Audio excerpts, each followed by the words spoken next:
This month's Word of Witness topic is sharing the good news.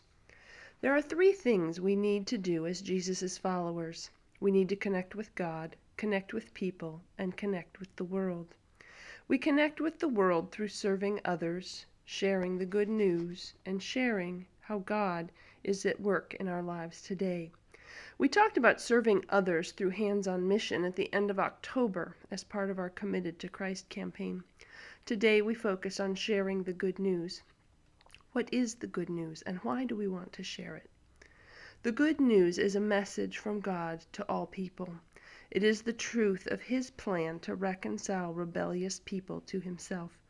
God's message is all right here in the Bible. So if someone asked you, well, what's the Bible about and why should I care? What would you say? There are four key truths that you and I would want to include in the answer.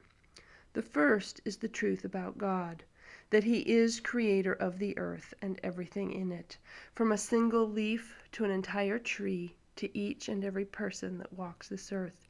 He created each person to be in relationship with Him, and because He created it, He is ruler and king over it all. He is holy, He is good, and He lovingly cares for His creation. The second truth is the truth about sin. Each and every person sins, either by bad things done or good things left undone.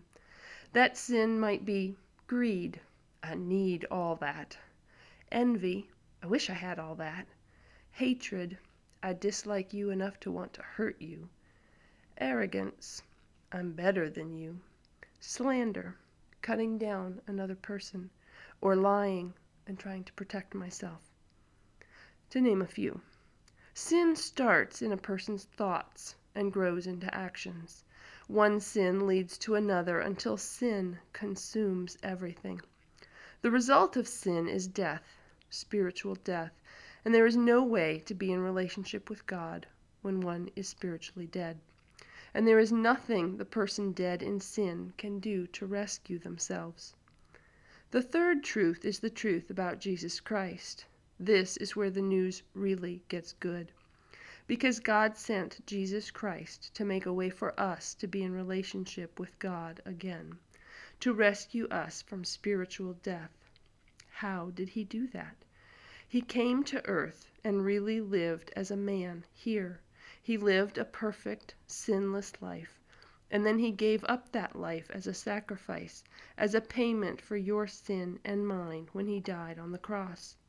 Then, to prove that He was who He said He was, God's Son, and that He had power over death, He was resurrected and came back to life, and then was exalted, ascending back to heaven to sit at God's right hand, where He continues to live and speak for those who believe in Him.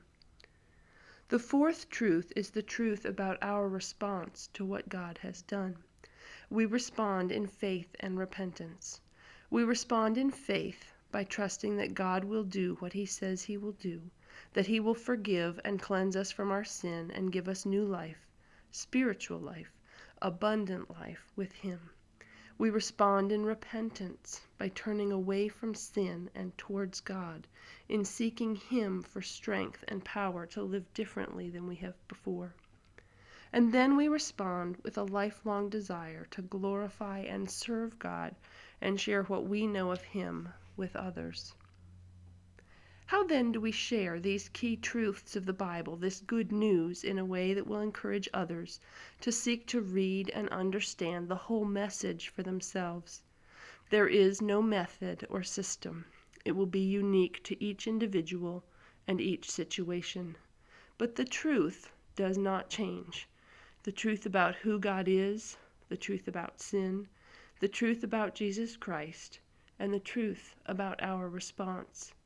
You can bet your life on that.